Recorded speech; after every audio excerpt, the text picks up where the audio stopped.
Greetings, Hazbin Hotelers! If you'll remember last week, we introduced the 8-part story structure, including a review of how subplots should move at the same pace as one another to keep the story feeling like it's moving forward. Episode 2 gets a little messy.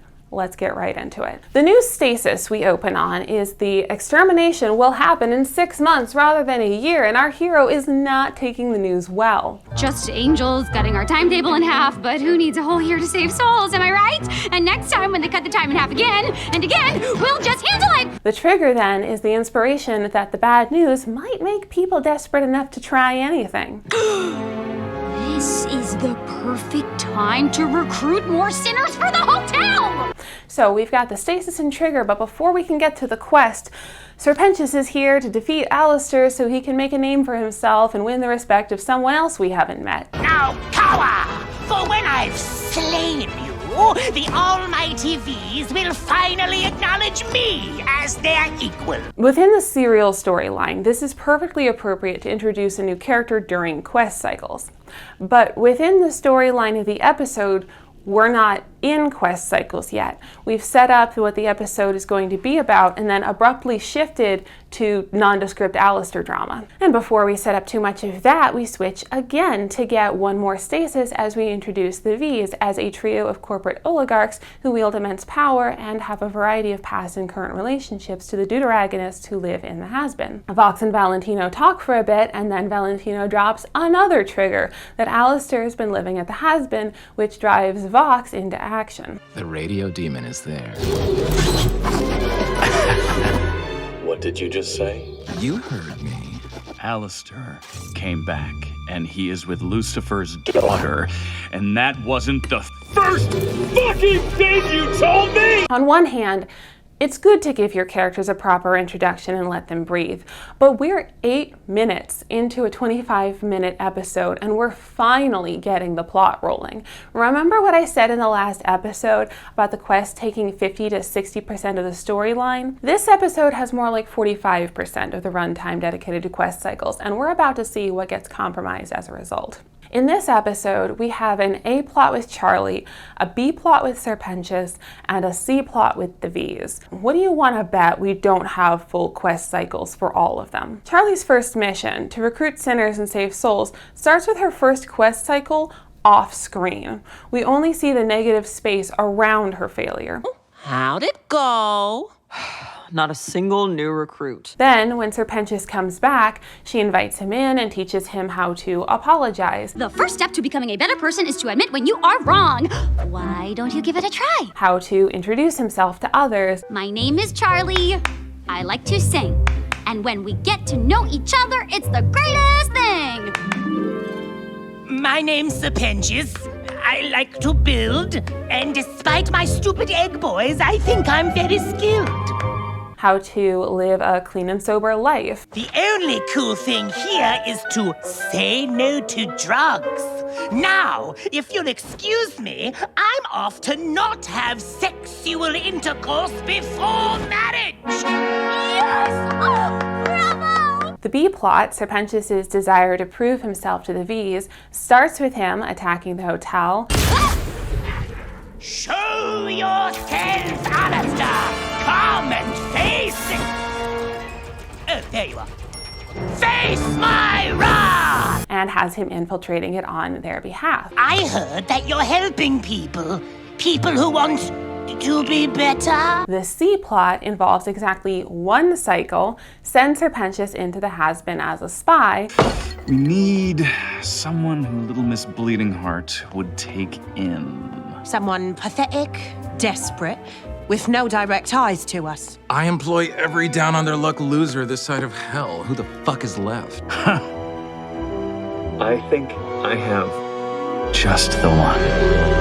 And when that fails, the show doesn't return to this subplot again until the very last episode, and it never resolves. One thing that is quite elegant about the way this story is written is that the bolt from the blue is the same for the A, B, and C plots. Serpentius is caught and outed as a spy. Uh-huh.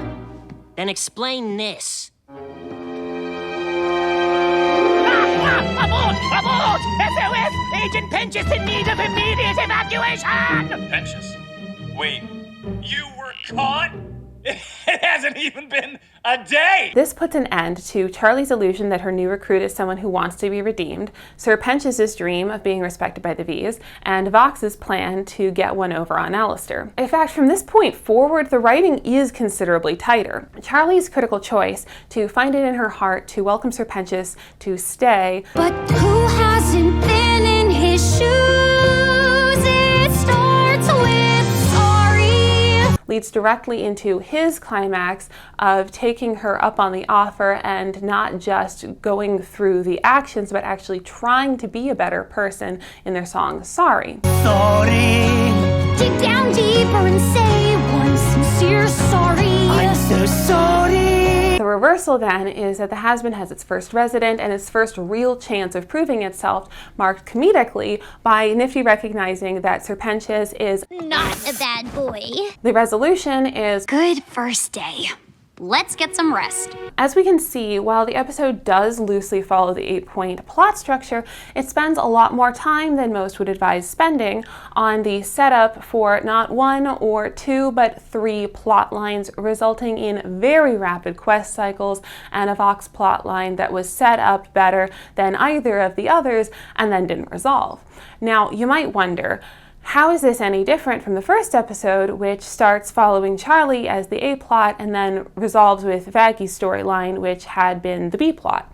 And I'd answer that it's different for 2 main reasons. First, Charlie's story is the serial story of the entire season. If something isn't resolved in episode 1, then the questions that are left over drive every episode and do get resolved by the end of the season, whereas Vox's agenda doesn't drive the story and wasn't circled back to until the season finale. It's completely different. Second, in the first episode, Charlie's and Vaggy's stories started together, so we didn't have to do 3 different setups, going back to the start of the plot arc 3 times and taking a third of the run time to do so, leading to much better pacing for both plot lines. If I was going to offer some feedback to make things more well-rounded, I would say that there are a couple things you could cut to give Sir Pentious some more screen time and align the story arcs a little more.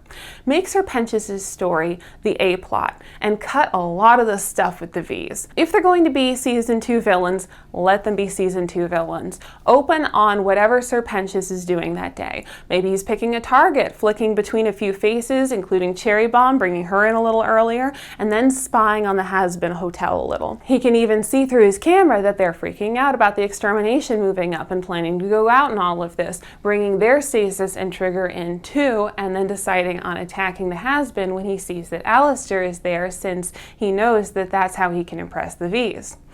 Begin quest cycles. This brings the quest cycles in a lot sooner and gives a proper introduction to one of our characters who's doing them. After the first failed quest cycle, have him get a call from the V's, show the meeting between him and them. Maybe give him a song about his motivations or what he expects to get out of the meeting. After that, the show can return mostly to how it plays out already, with the key differences being the framing of the events. Let me know in the comments what you think of that solution, if you agree or disagree or would do something different. Next week, we are proceeding to episode 4 because I went over episode 3 in Vaggy Part 4. I don't discuss the subplot of Alistair going to the Overlord's meeting, in part because the video is about Vaggy, but I don't feel the need to redo it because Alistair is so inscrutable that his actions can't really be plotted onto plot arcs. See my video on antagonists and deuteragonists to get my thoughts on why that's the case, and I'll see you next week for an analysis of episode 4.